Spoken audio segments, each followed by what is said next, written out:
सुनता है। बच जाएगा।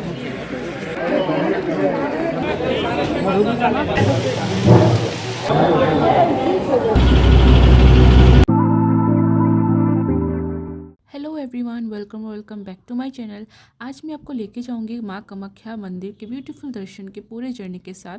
So let's start the blog. हम लोग सुबह लिटरली 2 बजे उठ गए थे क्योंकि कामाख्या मंदिर के दर्शन के लिए बहुत जल्दी जाना पड़ता है। वहाँ काफ़ी लंबे लाइन लगते हैं, इसलिए हम सभी जल्दी से रेडी होके फ्रेश होके निकल पड़े एक ब्यूटीफुल स्पिरिचुअल जर्नी के लिए। लेकिन निकलते निकलते काफ़ी टाइम हो गए थे क्योंकि उस टाइम कैब मिल ही नहीं रहे थे, एंड जो कैब्स मिल भी रहे थे वो काफ़ी एक्सपेंसिव थे और कुछ ड्राइवर्स बार बार कैंसिल भी कर रहे थे। सो फाइनली अराउंड 3:15 के आसपास हम लोग वहां से निकल गए। वैसे तो मैं पहले भी कामाख्या मंदिर काफी बार विजिट कर चुकी हूँ, मे बी अराउंड 4-5 टाइम्स।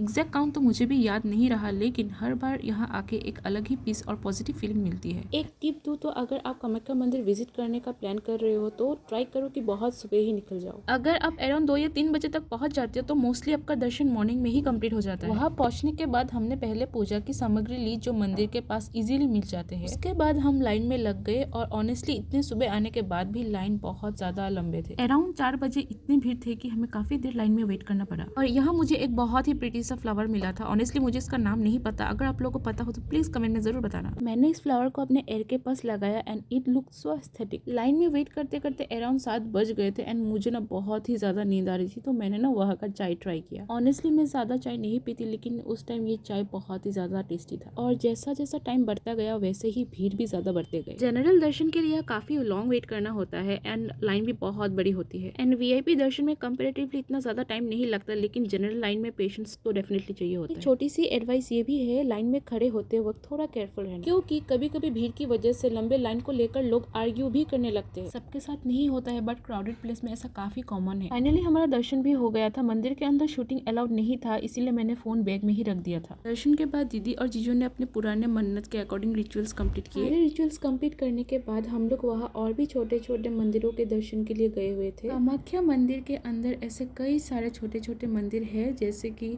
छिन्नमस्तक, माँ तारा और कई सारे हैं जिनके बारे में शायद मैं आप सबको एक्सप्लेन भी ना कर पाऊँ। अगर आप खुद जाओगे ना तो आपको समझ में आ जाएगा। एंड यस, एक बात बताना भूल गई, यहाँ जनरल लाइन भी होते हैं एंड वीआईपी टिकट्स भी अवेलेबल होते हैं, लेकिन वीआईपी टिकट्स लिमिटेड होते हैं। एक टाइम के बाद वो कम्प्लीटली सोल्ड आउट हो जाते हैं और फिर नेक्स्ट डे का वेट करना पड़ता है। तो इसीलिए जितना जल्दी जाओगे ना उतना स्मूथ और जल्दी दर्शन हो जाएगा आपका। मैंने सब कुछ प्रॉपर्ली शूट नहीं किया क्योंकि अंदर काफी जगहों पर कैमरा अलाउड नहीं था। प्रॉपर दर्शन के बाद हम लोग गए हुए थे देवी कुंड, जो कि मंदिर के अंदर ही है। वहाँ ऐसा माना जाता है कि दर्शन के बाद उस कुंड पे पानी से हाथ पैर धोना एक इम्पोर्टेंट रिचुअल होते हैं। उसके पीछे एग्जैक्ट रीजन तो मुझे नहीं पता, लेकिन लोग बहुत फेथ के साथ इस रिचुअल्स को फॉलो करते हैं। फिर सब कुछ कंप्लीट करने के बाद हम लोग थोड़ी देर वहाँ शांति से बैठ गए और दर्शन के बाद वहाँ का वाइब इतना पीसफुल और पॉजिटिव लग रहा था कि बस वही बैठने का मन हो रहा था। ये फीलिंग्स ना वर्ड्स में एक्सप्लेन करना मुश्किल है, आप जब खुद विजिट करोगे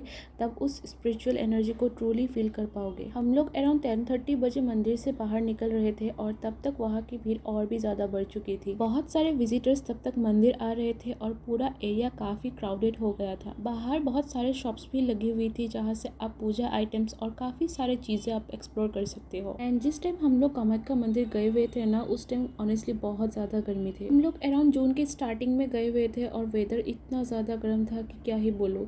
इतना भीड़ और गर्मी के बाद हम सब ना लिटरली बहुत टायर्ड हो गए थे। जैसे कि सुबह से खाली पेट थे, तो मंदिर से बाहर निकलने के बाद हम एक रेस्टोरेंट गए हुए थे जिसका नाम था माँ कामाख्या हैदराबादी किचन। वहाँ जाके ना सबसे पहले हमने ट्राई किया नेस्कैफे का क्लासिक लाटे और चोको लाटे। और इतने गर्मी और टायर्डनेस के बाद वो कोल्ड कॉफ़ी इतना रिफ्रेशिंग लग रहा था ना, उफ क्या ही बोलो। इसके बाद ना हमने ना वेज बिरयानी ऑर्डर किया और इसका टेस्ट ओके था। एंड हम लोग आराम से बैठ के खाना खाए, फिर बातें किया एंड इतनी टायर्डनेस के बाद वो पीसफुल लंच ऑनेस्टली बहुत ही रिलैक्सिंग लग रहा था। खाना खत्म करने के बाद हम लोग वहाँ से निकल गए, लेकिन एक भी कैब प्रॉपर्ली नहीं मिल रहे थे। जो भी कैब्स मिल रहा था ना वो तो कैंसिल ही करे जा रहा था। एंड फाइनली काफी टाइम के बाद एक ऑटो मिल गया और हम लोग वहाँ से निकल पड़े। एंड फाइनली हम लोग सेफली होटल पहुँच गए। वैसे हम लोग उमानंद भी गए हुए थे, तो उसका ब्लॉग भी बहुत जल्दी अपलोड होगा, so stay tune for that. अगर आपको ये ब्लॉग पसंद आया हो तो please like, comment and share जरूर कीजिए। So don't forget to support and stay connected. Bye.